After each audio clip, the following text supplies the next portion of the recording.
Escalón, Global Dominion. Escalon, Global Dominion. Escalón, Global Dominion. Alright, I've started recording.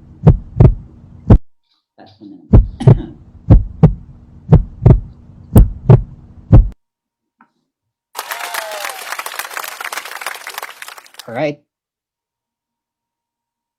So, 2020 has put up a lot of challenges to different industries, different companies, different corporations, and it has forced them or have driven them to actually go through their digitalization journey a whole lot faster. So that was last year. Now, one of the primary movers of digitalization is actually the fintech industry. And a book has caught the attention of many last year because it tackles a lot about legal aspects, almost all, if not all, legal aspects and angles in the fintech industry. The book is entitled Fintech Law and First Principles. And tonight, fortunately, we are joined nonetheless, or no less than the author of the book itself, Attorney Rafael Angelo M. Padilla. Attorney, thanks for joining us tonight. How are you? Yeah, Ian, thank you so much. Please drop the attorney. I would prefer that you just call me Raf or Rafael. Sure, sure. Thank you, Thank you Raf. for inviting me. I'm excited to have this discussion with you where I can basically discuss briefly what the book is about. I'm excited to actually share more information about this book. So I have a copy right here on my end. So I've started a bit. There you go. Of course, yeah. I've started a bit with the book. I've jumped into a certain chapter, but I've gone So back to digital chapter one. identity, we started with digital identity, Yes, I which did. But then I went back to chapter one. I think there's a lot more foundational information that I need to understand there. yeah. My first question, Raf, would be what would be your inspiration or any reason for you in writing this book? For me, frankly, I've always had the dream of writing a book. As a lawyer, I think it will be a great legacy to add, to contribute to the academic discussions on various areas of law. Mhm. And the opportunity to write something on a developing area of the law is really quite exciting. I feel fortunate to have that chance because not everyone sees that opportunity. Also, I'm a relatively novice lawyer, only Mhm. 10 years in practice, although I have been specializing in financial technology for 5 years now. And you're saying Uh, only as if that's short. It's I 10 just years. It's, relative to fintech, considering that this is I see. a sunshine industry Hmm. or a sunshine ecosystem, 5 years might be long, but in the grander scheme of things, 5 years in financial service isn't really that long. 10 years in legal practice isn't that long. What excites me when I wrote this book is the fact that there are really experts in this area. Of course, with due respect to um, um, um, the lawyers and the other writers on this Hmm. subject, but there aren't really much.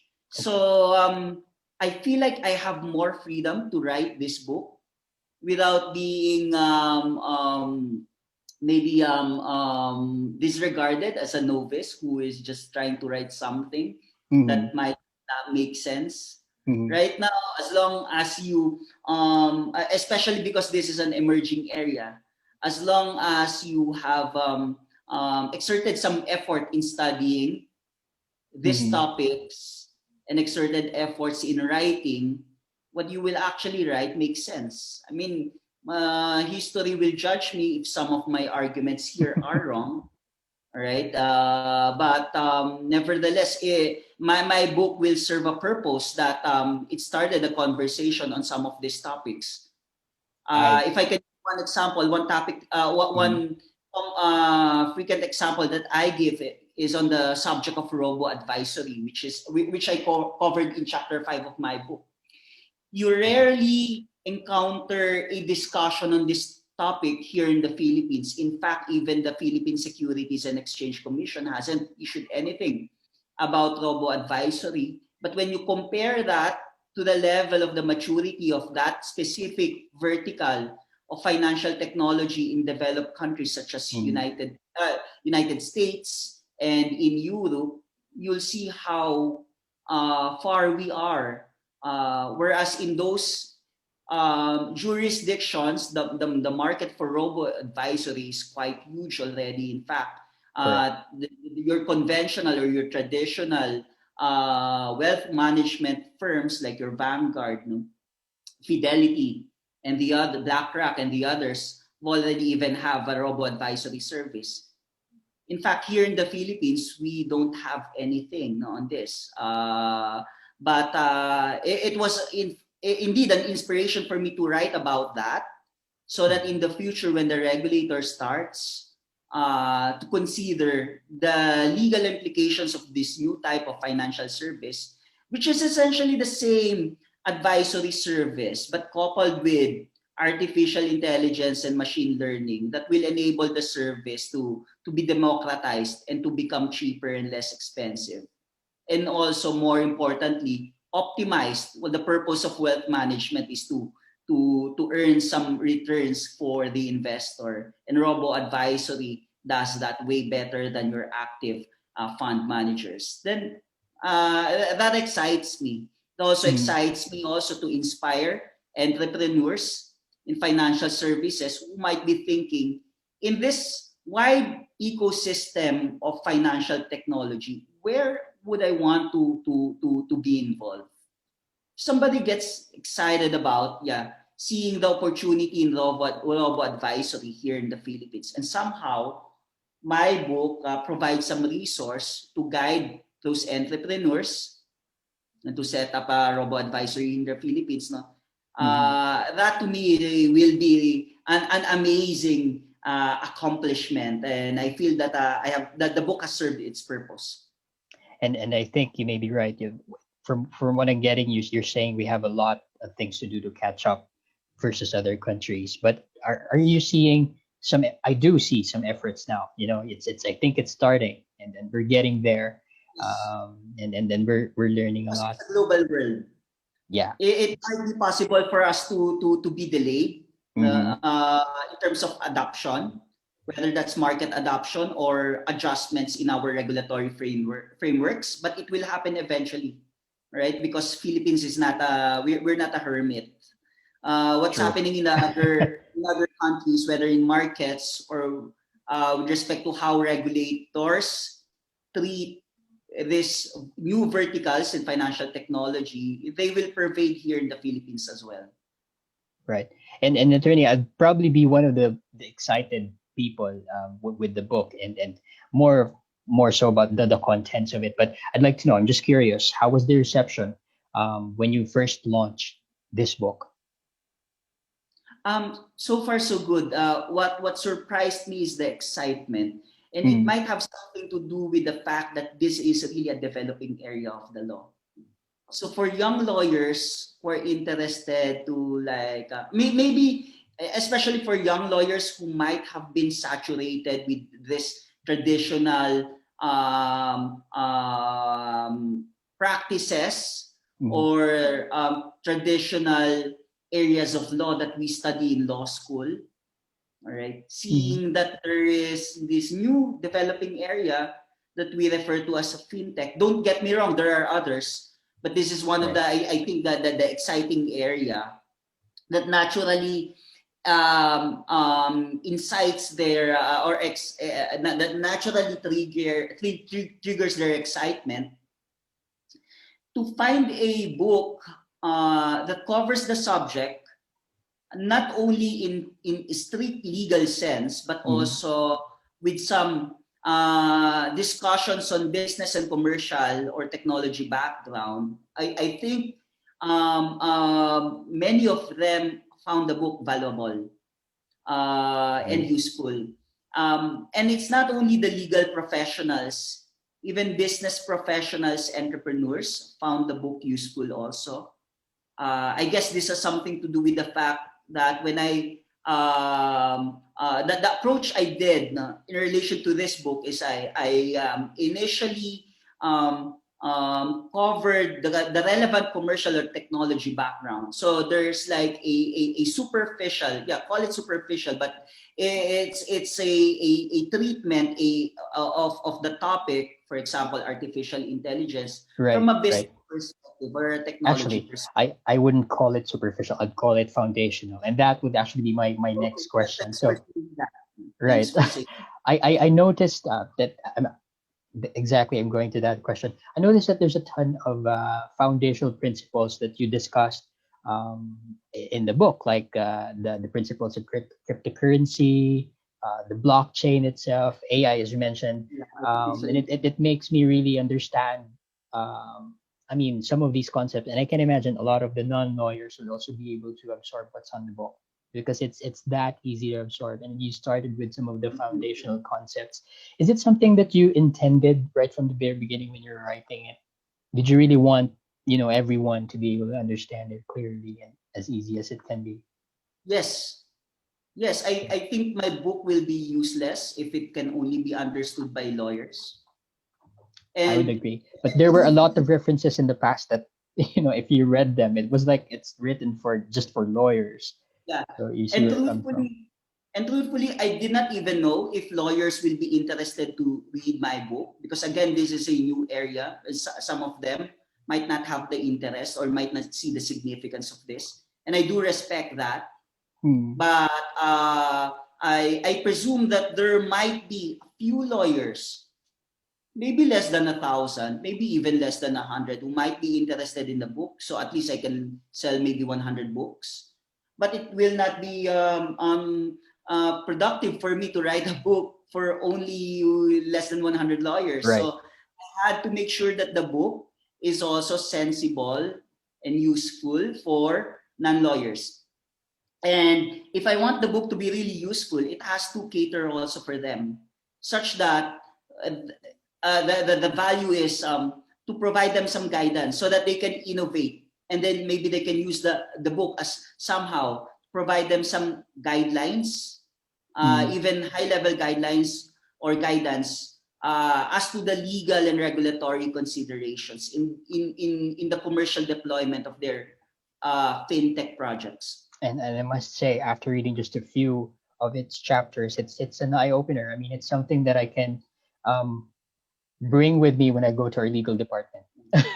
When I have a case and I wanted them to, okay, guys, you may want to check this as well. Even if you guys are lawyers, there are principles that you may want to see right from this book. I mean, I can see that happening a lot of times after some non-lawyers read your book. And here's the thing, Raf, I've understand more about I mentioned earlier cryptocurrency and blockchain. Are you getting the same feedback from the first few readers of the book? What were their feedback to you? Well, the feedback is it's a good introductory text in this emerging area of technology. Yes, there are legal discussions, but because of the insights on the use cases, for example, for these technologies, which would be relevant for entrepreneurs, right? How can you use this technology? Right. How can you monetize this technology? They found it useful for that. Like when I discussed artificial intelligence, for example. So artificial intelligence is an area that esoteric and at the same time comprehensive. In my book, I dedicated maybe 40 plus pages. No, I think around just 30 pages on artificial intelligence. So I'm barely scratching the surface there. But I focused on how artificial intelligence can be used in financial services. So there were some use cases that were discussed there. And if you're somehow interested, what might be the opportunities for you as an entrepreneur? I'm just hoping that the book will somehow be useful to give you some ideas on what you want to do and how you can use artificial intelligence for your business. And I'm not just talking about how a traditional financial institution or a fintech can use artificial intelligence. I'm also very interested if somehow I can inspire an entrepreneur or anybody who's interested in fintech to discover what they might want to do in this wide ecosystem of financial technology. And they may be interested not just because of some of the usual fintech stuff. There are unusual fintech stuff as well in your book. Let me give you an example. You discussed about some of the fintech mavericks, the mergers and acquisitions, the principles around it. Now I'm curious. So those are some bizarre principles to me, especially mergers and acquisitions. And without discussing too much about what's really said there, can those really be implemented and monitored? You know what I'm saying? Is it really going to be monitored? So one of the objective of the book is really I've had some esoteric discussions in the book. And it's my way of championing for certain legal positions that I take personally, right? My musings, my reflections on these topics and what I think the legal treatment for that. If I can just give one example before I Please. go back to what I said about fintech mavericks is, so many are familiar with cryptocurrencies. But one of the issues that I address in the book is cryptocurrency considered a property in law? For some people, maybe that's something that is obvious considering the nature of the cryptocurrency, that it has value, that is tradable, that you can transfer it, fine. But I just noticed that in my presentations and lectures on this topic, this is one of the frequently asked questions. Is it even legal, or is it even considered property in the eyes of the law? So I answered those questions. But one of the esoteric view that I took, that I wrote in the book, and pardon me that I might not need to, I don't, maybe, yeah, forgive me that I will not go Please don't. and explain this because it's going to be a TLDR. I understand we have limited time, but one of the interesting theses that I made in the book, that it's possible for a crypto asset or a digital asset to be considered as real property in the eyes of the law, right? Not just personal property, but real property. And for a lawyer, the difference, the legal implications of that might be might be relevant. And I explained in the book why in some cases, especially in the case in the application of a blockchain technology when it comes to tokenized real estates, why I take the view that those tokenized real estates, it's basically a process where you have a real property such as a house or a land, right? That the shares for that property can be tokenized into various units. And those various units that take the form of crypto asset or digital asset can be transferred. Why would you want to do that? Many reasons, but maybe one of the reasons is to make real estate transactions liquid. Because that's one of the disadvantages in real estate investing, the illiquidity of the market, how difficult it is to sell the asset when you want to go when you want to sell already. I'm also not saying that liquidity is a good aspect of real estate investing. I'm not saying that as well. I'm just saying that it can be a feature that can be made possible by cryptocurrency, by blockchain technology. So in relation to this actual practical use case, I address the question that these tokenized real estates are considered, even though they are digital assets, they are considered real property. Now, going back to your question on fintech mavericks, unlike the position that I took that tokenized real estates are considered real property, the discussions on fintech mavericks, by the way, are more mainstream. And the purpose actually of the book is to highlight some of these discussions that are actually mainstream already, but are not discussed much here in the Philippines, for instance. No? What are fintech mavericks? Just to give the audience some idea. Fintech mavericks or mavericks in general are those businesses, and many of our entrepreneurs are like this. That are cutting edges, no? Very innovative, that they cut the edge, that they do many things that are so different from conventional, from the business models of their competitors, right? And when it comes to acquisitions of the so-called mavericks, and when it comes to fintech mavericks, let me just give us a quick example, maybe coins.ph. When it comes to fintech mavericks, the acquisition of such companies should take into consideration certain provisions of the Philippine Competition Act, because mavericks play an important role in the maintenance of competition in the market. So that's basically the point that I was trying to make when I had that discussion about fintech mavericks and what's the implication relative to competition laws here in the Philippines. And there's so much more. I've seen a lot more discussion around it. So the readers would definitely learn more. Yeah. I would love to discuss them here, but we have limited time. I mean, And please don't. We want them to get a copy. Discussion with you as long as you want. Yeah, and please don't, because we want them to get a copy and get the first-hand experience of what it actually contains, especially in what's discussed. Now, well, generally, there was a lot of discussion around technology, obviously, and the financial services right there.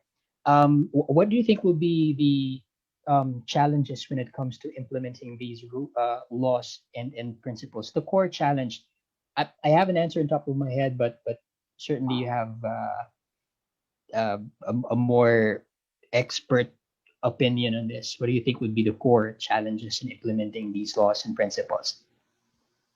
So many of these new emerging technologies enable financial services to be delivered in an unorthodox manner.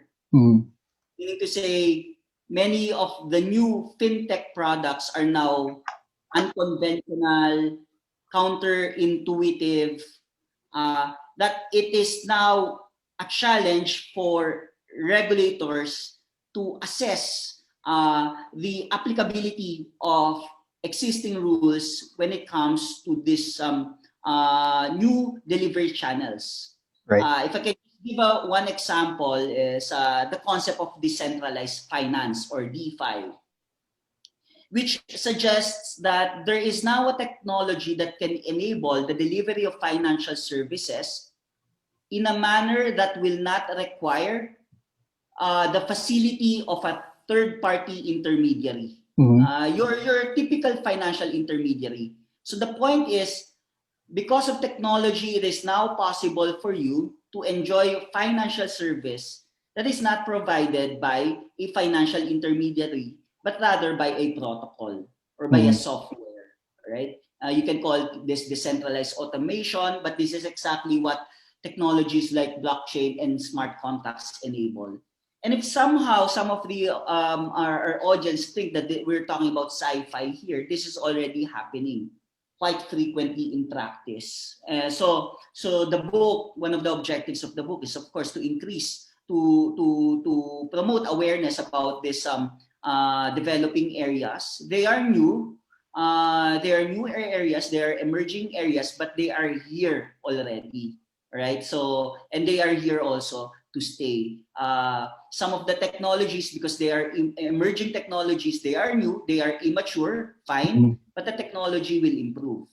And so this ability to deliver financial service in a decentralized manner, without participation of financial intermediary, will continue to happen and might just proliferate.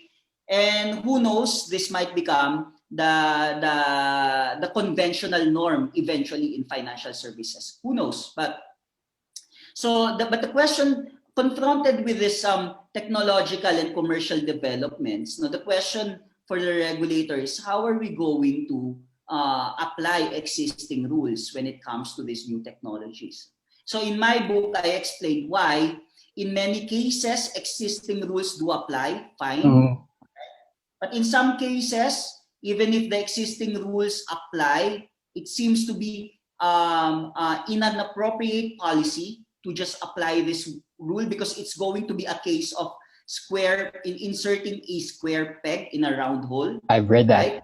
So, which will result in absurd consequences and therefore stymie innovation. In which case, regulators might want to consider, if they can, if it is within their regulatory perimeter, to introduce new rules, Mm.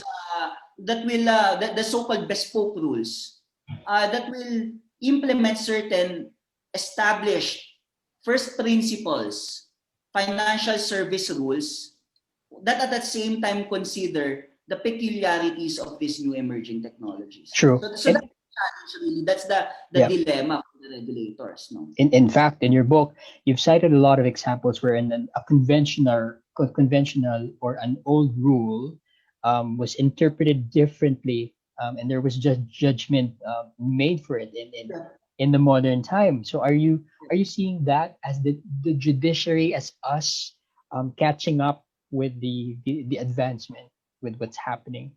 Is that a sign that we're open to finally So, flexing towards that development? so here in the Philippines, not yet. Mm. But the importance right now for the industry, for the fintech industry, or for the various communities in the fintech ecosystem, what's important for them is to be able to advocate, so that if a regulator is confronted with these types of questions, they will not just be conservative and resort to a default approach of just applying the existing law. And instead, they will consider the uniqueness of these emerging technologies, which might justify a calibrated application or enforcement of these rules. It's not easy. I would not want to be in the position of a regulator. It's going to be difficult, but it's their job. No? And I'm just hoping if it will provide some level of maybe some form of on the brighter side, no? On the brighter side of things, no? I hope that the regulator will be comforted by the fact that some of these technologies that make their jobs difficult in terms of enforcement will also be useful for them, and that they will be able to discover how they can use these technologies to also enhance their regulatory oversight and their supervisory functions. No? Thus, in one of the chapters in the book, no, chapter 13, the last chapter, in fact, no, I covered the topic of SupTech or supervisory technologies, which conceptually means that, or suggests that, regulators can fight the concept of fighting fire with fire, right? Right. If technologies like artificial intelligence, cryptocurrencies, blockchain, no, are now making it difficult for regulators to enforce their rules, maybe, just maybe, if they're going to study these technologies, they might be able to discover ways as to how they can use this technology also to enhance their supervisory functions. And I'm not going to be able to answer how would that be possible, because it's really a tough, challenging question. So again, as I've said earlier, I feel blessed that I'm not a regulator. But if I can just give one example, right? BSP has already deployed its chatbot. It's an AI enhanced chatbot, machine learning enhanced chatbot. They call it Bob, right? Bob. The objective of that initiative is to enhance the BSP's capacity to handle consumer complaints. So it's a way for them so they're now using artificial intelligence and chatbots to enhance their capability to address consumer complaints right? Right. From the market, which is a good application of the technology. And as far as I know, it can speak different languages, right? I think it can understand and speak Yeah, Filipino and English. Yeah. So yeah, right, yeah. yeah, right before we spill a whole lot of information that's in your book, I'm tempted to say a lot more and ask you a lot more questions. Please don't worry about it. Because even if we discuss this until for the next couple of hours, we will barely scratch the surface. The book I is around agree. 480 pages. That That's is true. 13 chapters, And there's right? so much more And that they can get. yeah. Everything we're discussing right now, the details of that are fleshed out in the book. If there's Mm. anything, what I'm saying right now does not make sense, I would just challenge our audience to maybe, if you can borrow the book, fine, or buy the book if you want. But just please read the book so you can consider my reflections on these topics. Ralph, actually, we're at the top of the hour, so please do tell them more about this book. Tell them where to get it and any additional information you'd like to share with our audience about the book, Fintech, Law, and First Principles. Take it away. Thank you to my publisher, Rex Bookstore. You can buy the book on their website, Rex eStore. And you can also buy it, just visit any Rex branch, and I'm sure you'll find the book. If it's fine, Ian, can I just do a quick overview of the chapters covered in the book? Please go ahead. Go ahead. So in chapter one, I covered the foundations, basically the general principles that we have distilled from what we have learned so far. Also considering the policy statements made by many regulators here in the Philippines and abroad.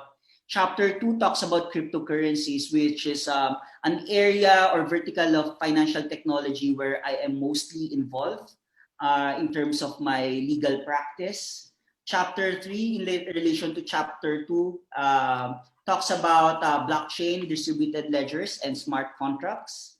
Chapter 4 is about artificial intelligence. Chapter 5 also relates to artificial intelligence, but that's a separate chapter on Robo Advisory. Chapter 6, quite important, no? Payments. Yes. Chapter 7 is on digital banking.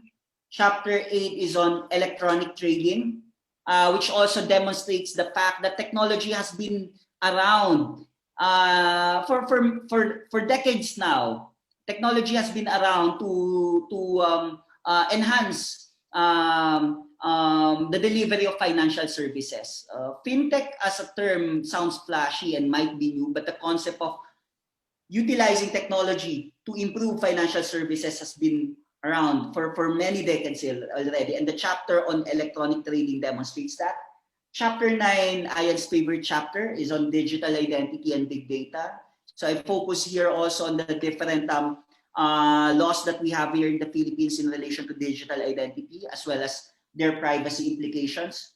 Chapter 10 is on digital financing and the various alternative investments. Chapter 11 is alternative finance.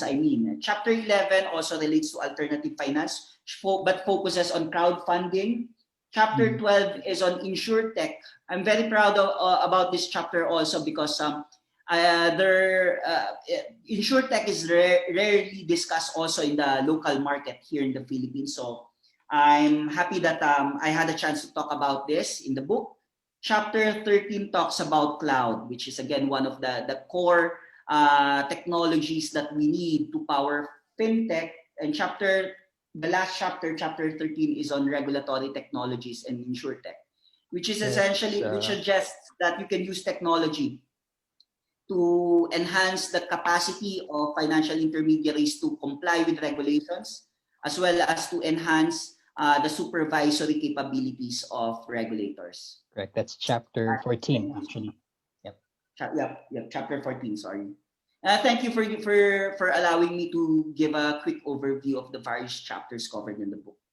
No problem. And definitely it's something that will be supported by hopefully a lot of our audience. And I know a lot of people who needs this, who who need it. A lot of people have asked me where to actually get it. So thanks for sharing that information with us. I'd like to thank you, Raf. I'm just prepared to call you attorney.